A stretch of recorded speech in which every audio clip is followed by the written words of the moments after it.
দেশের রাজনীতিতে এক ঐতিহাসিক অধ্যায়ের অবসান ঘটার পর শুরু হয়েছে নতুন জল্পনা-কল্পনা। সামনে জাতীয় নির্বাচন, তার মধ্যেই বিএনপির ভেতরে তৈরি হয়েছে সবচেয়ে স্পর্শকাতর এক প্রশ্ন। দলের নেতৃত্ব ও নির্বাচনী প্রচারে কাদের মুখ সামনে আসবে? এই প্রশ্নই এখন নাড়িয়ে দিচ্ছে দলীয় রাজনীতির ভেতরের হিসাব নিকাশ।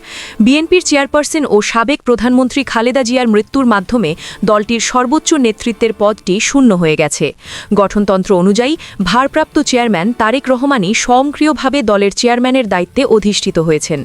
তবে কবে, কখন এবং কোন প্রক্রিয়ায় তাকে আনুষ্ঠানিকভাবে চেয়ারম্যান ঘোষণা করা হবে সে বিষয়ে এখনও দলীয়ভাবে কোনো সিদ্ধান্ত চূড়ান্ত হয়নি। দলীয় সূত্রগুলো বলছে, সামনে জাতীয় সংসদ নির্বাচন থাকায় এ বিষয়ে বিএনপিকে দ্রুত সিদ্ধান্ত নিতে হবে, কারণ নেতৃত্বের প্রশ্নের সঙ্গে সরাসরি যুক্ত হয়ে পড়েছে নির্বাচন সংক্রান্ত একাধিক গুরুত্বপূর্ণ বিষয়। খালেদা জিয়ার মৃত্যুর পর বিএনপির ভেতরে সবচেয়ে সংবেদনশীল ও আলোচিত বিষয় হয়ে দাঁড়িয়েছে নির্বাচনী ব্যানার, ফেস্টুন, বিলবোর্ড, লিফলেট ও ডিজিটাল পোস্টারে কার ছবি ব্যবহার করা হবে। ইতিমধ্যে অনেক প্রার্থী তফসিল ঘোষণার আগেই প্রচার সামগ্রী তৈরি করেছেন, যেখানে খালেদা জিয়ার ছবি রয়েছে। বাস্তবতা পরিবর্তনের ফলে সেই প্রচার সামগ্রী এখন আইনি ও নীতিগত জটিলতার মুখে পড়েছে। নির্বাচনী আচরণবিধি অনুযায়ী কোনো রাজনৈতিক দলের মনোনীত প্রার্থী কেবলমাত্র দলের বর্তমান দলীয় প্রধানের ছবি প্রচারপত্রে ব্যবহার করতে পারবেন। ছবিটি হতে হবে পোর্ট্রেট আকারে এবং তা কোনো নেতৃত্বদান, জনসভা বা প্রার্থনার ভঙ্গিমায় ব্যবহার করা যাবে না।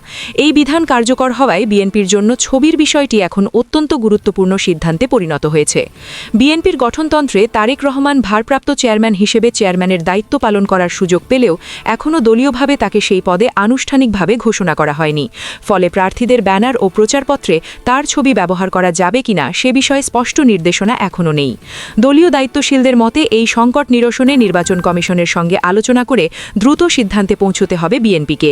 অন্যথায় নির্বাচনী প্রচারে আইনি জটিলতা সৃষ্টি হওয়ার আশঙ্কা রয়েছে।